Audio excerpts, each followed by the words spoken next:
Hello friends, कैसे हैं आप सब। I welcome you all in another video of chapter 3 class 12th history. Our chapter is kinship, caste and class. This is our part 2। अभी तक हमने part 1 में थोड़ा बहुत महाभारत के बारे में देखा, थोड़ा सा सोशल चेंजेस के बारे में देखा, सोसाइटी के बारे में हमने देखा कि कैसे वहाँ पर फैमिलीज सेटअप थी, कैसे उनके नंबर्स थे, वो सिमिलर थी एक दूसरे से या नहीं थी। सो आज हम अपना टॉपिक कंटिन्यू करने वाले हैं, जिसमें हम देखेंगे कि मैरिज एंड फैमिलीज के डिफरेंट मेंबर्स के लिए क्या क्या रूल्स हुआ करते थे, या हम देखेंगे कि हमारी सोसाइटी एक्चुअली किस तरह थी, पैट्रियार्कल या matriarchal. So let's start the topic, the ideal of patriliny. Now what is patriliny? ये टॉपिक आपके बुक के पेज नंबर 55 पे गिवन है। सो हम ये टॉपिक करने शुरू करते हैं। सी, पैट्रिलिनी होता क्या था? देखो, जब भी हम किसी फैमिली में देखें, ठीक है, सो जो मेन अथॉरिटी होती है हमारी फैमिली की ओनली, या अथॉरिटी की जगह मैं कहूँ हेड ऑफ आवर होम, ठीक है, वो फादर है। सो उसके बाद उनका सन होगा, या किसी भी खानदान के लिए अब अगर इस चैप्टर के अकॉर्डिंग हम टर्म यूज करें, किनफोक्स बेसिकली। सो उनमें जो होता था, तो पेरेंट्स के बाद मेनली फादर के बाद उसका सन आता था, and then grandson and so on. So simply इसका मीनिंग क्या है, उस टाइम की जो सोसाइटी थी वो पैट्रिलिनी थी। ये सब उस टाइम बहुत ज़्यादा इम्पोर्टेंट होता था, क्योंकि तब तो सारे ज़्यादातर किंग्स थे या अच्छी फैमिलीज के जितने भी लोग थे, इवन लो फैमिलीज के भी, तो सब में मेन हेड कौन होता था? फादर होते थे। ऑलराइट, देन उसके बाद उसके बेटे को संभालना होता था, उनका जो भी काम होता था, whether it is king or not। तो हम एक बार महाभारत के एग्जाम्पल से अगेन इसको समझने की कोशिश करते हैं। हमारा फर्स्ट पॉइंट है, Mahabharata is a story about this. So Mahabharata भी जो स्टोरी है वो इसी के ऊपर है, आप सब जानते हैं। जैसे कि उसमें क्या डिस्क्राइब किया गया? फ्यूड डिस्क्राइब किया गया है over land and power. Throne पे, राजगद्दी पे फ्यूड है, डिस्प्यूट है। किन लोगों का? दो ग्रुप ऑफ कजिन्स जो कि एक सिंगल रूलिंग फैमिली से बिलोंग करते हैं। ये जो हम रूलिंग फैमिली देख रहे हैं, ये कहाँ की थी? हस्तिनापुर। आपको याद होगा चैप्टर 2 में हमने महाजनपद देखे थे, तो उनमें से जो हमारा एक जनपद था Kuru in north India, and today's around Uttar Pradesh side area था हमारा, आपको याद होगा कुरु। आप मैप चेक कर सकते हैं, चैप्टर 2 में है ये। सो ये हमारा जो जनपद था, ये जो रूलिंग फैमिली थी, ये उसी जनपद से जो कि कुरु है वहां से बिलोंग करते थे। ऑलराइट, सो बैटल में कॉन्फ्लिक्ट इनका एंड हुआ, और वहां पर कौन विक्टोरियस था? पांडव्स। सो हमने यही देखा महाभारत में कि पैट्रिलिनी इसमें कहाँ आई है। हमने देखा कि फादर थे, देन उनके बेटे, अगेन उनके सन, देन ग्रैंडसन। बेसिकली बॉय को, मेल को वहां पर डोमिनेंस था।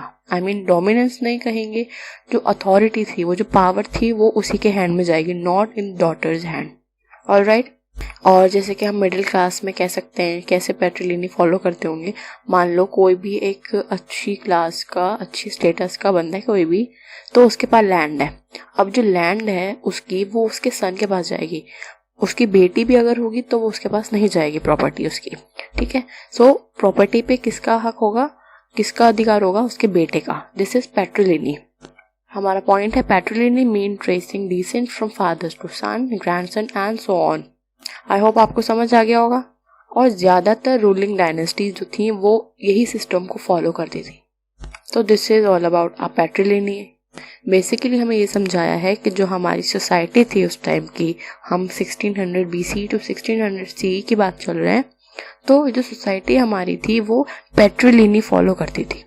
एंड हम आगे पढ़ेंगे को और ज़्यादा रिजिड बना दिया जाएगा, या इसको थोड़ा सा कम कर दिया जाएगा कि नहीं कोई बात नहीं, बेटियों को भी देना चाहिए। हम आगे पढ़ेंगे।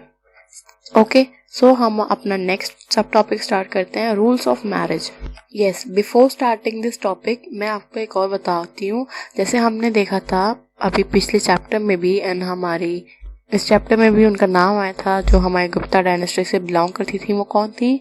प्रभावती गुप्ता। ये एक एक्सेप्शनल हैं जिनको पावर दी गई थी, या उन्होंने पावर एक्सरसाइज किया था। हम अपना न्यू टॉपिक स्टार्ट करते हैं, न्यू सब टॉपिक, रूल्स ऑफ मैरिजेस। तो मैरिज के क्या रूल्स हुआ करते थे? सबसे पहले तो हम टाइप्स ऑफ मैरिज देखते थे। मेन 4 टाइप्स ऑफ मैरिजेस हैं जो सोसाइटी में उस अकॉर्डिंगली मैरिज किया जाता था। First one is endogamy. ये क्या रेफर करती है? ये मैरिज जो होती है, ये टाइप जो है मैरिज का, वो है कि हम विद इन अ यूनिट अपने मैरिज करेंगे। जैसे ग्रुप जिसमें हम रह रहे हैं, लोकेलिटी, या तो किन ग्रुप या कास्ट हमारी सेम क्लास की यूनिट में ही मैरिज होगा। हमें बेसिकली आउटसाइड नहीं करनी है, चाहे वो मेल हो या फीमेल, उन दोनों की ही marriages within a unit किया जाएगा। ठीक है। एक्सोगेमी नेक्स्ट है। वो क्या है? इसमें अपोजिट है, इसमें है आउटसाइड द यूनिट। हम आउटसाइड करेंगे यूनिट, जैसे कि अपने कास्ट से दूसरी कास्ट में, या दूसरे किन ग्रुप में, या दूसरे ग्रुप जैसे हम रह रहे हैं living in the same locality, ऐसा नहीं है, हम दूसरी लोकेलिटी में भी कर सकते हैं। Just opposite of endogamy. Third one is polygamy. ये कौन सा टाइप होता था? ये उन मेंस को कवर करता था, वो लोग, वो मेल्स इनके अंडर आते थे इस टाइप की मैरिज में, जिनकी सेवरल वाइफ्स होती थी। हमने काफ़ी जगह देखा है कि किंग्स की सेवरल वाइफ्स होती हैं, मोर देन 2 और 3। ठीक है। सो ये सब जितने भी होते हैं वो पॉलीएंड्री के अंदर आते हैं। And fourth one is polyandry. इसमें क्या होता है? अपोजिट। इसमें होता है कि वो विमेन इसके अंदर आएगी, वो इसके अंदर कैटेगराइज होगी जिसकी सेवरल हस्बैंड्स हो। नाउ ये एग्जांपल काफ़ी कम सुनने को मिलता है, बट होता है, हमारे टाइप्स ऑफ मैरिजेस में है, सो होता ही होगा। इवन हमारे पास इसका एग्जाम्पल भी है। आप अगेन महाभारत को देखेंगे, Draupadi is an example of polyandry. उनके 5 हस्बैंड्स थे, 5 पांडव्स। ये आप सभी जानते हैं स्टोरी में क्या हुआ था। So these are some types of marriages. अच्छा, इन सब से क्या हुआ? एक बिलीव या एक प्रैक्टिस इमर्ज हुई, शुरू की गई, जिसको कहते हैं कन्यादान, या हम कहें गिफ्ट ऑफ अ डॉटर। ये एक काफ़ी इम्पोर्टेंट रिलीजियस ड्यूटी होती थी फादर की। हम इस वर्ड कन्यादान से अच्छी तरह फेमिलियर हैं, सो उस टाइम पे भी काफ़ी इम्पोर्टेंट रिलीजियस ड्यूटी थी ये हर फादर की, कि वो अपनी बेटी का कन्यादान करेगा। ऑलराइट। सो वही टाइम था जब हमने देखा है कि ब्राह्मण जो थे वो काफ़ी सारे सोशल बिहेवियर के लिए काफ़ी सारे कोड्स जो थे वो लिखे जाते थे, अलग अलग नॉर्म्स, ये सब चीज़ें काफ़ी डिटेल में लिखी जाती थी। और ये जितने भी नॉर्म्स थे वो एक संस्कृत टेक्स्ट में कंपाइल किए जाते थे। और ये कब से हुआ था? 500 CE से। ये 500 CE से स्टार्ट हुआ था कि इन सारे नॉर्म्स को एक जगह किया जाए, कलेक्ट करके एक जगह कंपाइल, और इन संस्कृत टेक्स्ट। और ये सब कहाँ होते थे? धर्मसूत्र एंड धर्मशास्त्र। अगेन वेरी इंपॉर्टेंट, हम इनके बारे में सेपरेटली पढ़ लेंगे कि धर्मसूत्र कैसे हैं, क्या है, एंड धर्मशास्त्र, इन सब में क्या क्या मेंशन है। सो बेसिकली इसमें नॉर्म्स थे सोसाइटी में सभी लोगों के लिए। और काफ़ी एक इम्पॉर्टेंट काम हुआ था, वो था Manusmriti. This is another work जो कि 200 BCE एंड 200 CE के बीच में लिखा गया। सो ब्राह्मण्स क्या कहते थे? उन्होंने ये टेक्स्ट लिखे थे, वो कहते थे कि ये जो है हमारा पॉइंट ऑफ व्यू वो यूनिवर्सल वैलिडिटी है, मतलब हम जो है वो यूनिवर्सल थॉट हमारा है एंड हम सभी के बारे में सोचते हैं। इवन वो कहते थे कि ये जो है डिवाइन है, मतलब ये एक्चुअली मेंशन है हमारे लिटरेचर्स में। सो ये सभी को मानना होगा, तब इसको ओबे करेंगे। सो ये कुछ ब्राह्मण्स थे, वो ऑथर तो थे ही उन सभी टेक्स्ट के, तो ये लोग यही दिखाते थे कि उनका पॉइंट ऑफ व्यू बिल्कुल सही है, यूनिवर्सल है, एंड जो हम प्रिस्क्राइब करेंगे वो सबको मानना होगा। हमारा नेक्स्ट टॉपिक है the gotra of women and the were mothers important. So ये टॉपिक भी हम जल्दी से कर लेते हैं as such. So what is gotra? See it's a Brahmanical practice, ठीक है ना, या हम कहें ट्रेडिशन, जिसमें लोगों को क्लासिफाई किया जाता था अकॉर्डिंग टू देयर गोत्र या इन टर्म्स ऑफ गोत्र। सो ये क्या रेफर करता है? ये बेसिकली नेम से रेफर करते हैं ये, जो कि लोगों को दिया जाता था, लोग गोत्र के नाम से ही जाने जाते थे, एंड जो कॉमन जिनका सेम गोत्र होता था वो एक ग्रुप ऑफ पीपल हो जाता था उसका। एंड ये जो नेम थे वो किसके बेस पर दिए जाते थे या किसके ऊपर दिए जाते थे, वो वैदिक सीयर या हम वैदिक ऋषि जो होते हैं, जितने भी ऋषि मुनि होते हैं, उनके नाम पर जो थे वो लोगों को गोत्र दिया जाता था। एंड जो सेम गोत्र के होते थे या सेम जो फैमिली होती थी उनका सेम गोत्र होता था। सो इन सब के बारे में भी कुछ रूल्स हैं, जो 2 मेंस रूल्स हैं वो हमें इसमें देखने हैं। सो जो विमेन होती थी उसको अपने फादर का गोत्र छोड़ना होता था एंड अडॉप्ट करना होता था उसके हस्बैंड का गोत्र after the marriage. Second one is, जो सेम गोत्र के मेंबर्स होते थे वो आपस में मैरिज नहीं कर सकते थे।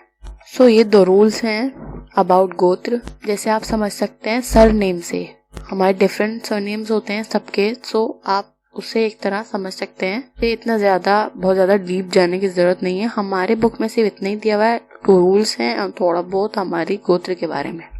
2 पॉइंट्स हैं बड़े इंटरेस्टिंगली जो हमने देखे थे। सतवाहना रूलर्स जो थे, उनकी जो क्वीन थी वो शादी के बाद भी अपने फादर का ही गोत्र फॉलो करती थी। इवन ये भी नोटिस किया है कि ये जो थे वो सेम गोत्र में भी मैरिज कर लेते थे। किसी दूसरे पर्सन का गोत्र अगर सेम है तो उनको कोई प्रॉब्लम नहीं होता था, वो मैरी कर लेते थे। सो ये अगेन एक एक्सेप्शनल है। और हमने सतवाहन रूलर्स के बारे में ये भी देखा कि वो अपने आप को कैसे आइडेंटिफाई कराते थे, थ्रू मेट्रोनिमिक्स। इसका मतलब है वो अपने नेम के आगे अपने मदर का नेम लगाते थे। ये अगेन कुछ मैट्रिलिनी से कनेक्टेड है। सो सतवाहन रूलर्स का ये भी एक एक्सेप्शन है। तो ये हमें क्या सजेस्ट करता है कि मदर का जो रोल है या उनका जो स्टेटस है वो काफी इम्पोर्टेंट है। लेकिन again in the throne succession generally patrilineal ही यूज होता था। पैट्रिलिनी सोसाइटी थी तो वही फॉलो होता था। हाँ, वुमेन को रिस्पेक्ट है, मदर को रिस्पेक्ट है, वो हद तक ठीक है, बट इवन वो अपने नाम में भी अगर मदर को मेंशन करते हैं, मदर के नाम से आइडेंटिफाई कराते हैं, but the succession was generally patrilineal. So अभी तक जितने हमने टॉपिक किए हैं आई होप आपको समझ आए होंगे। अगर आपको किसी भी टॉपिक से रिलेटेड कोई डाउट है तो आप मुझे कमेंट सेक्शन में बता सकते हैं। So for today this is enough and we'll continue our next topic in the next video. Thank you so much for watching. Keep supporting. Do like and share. Thanks again.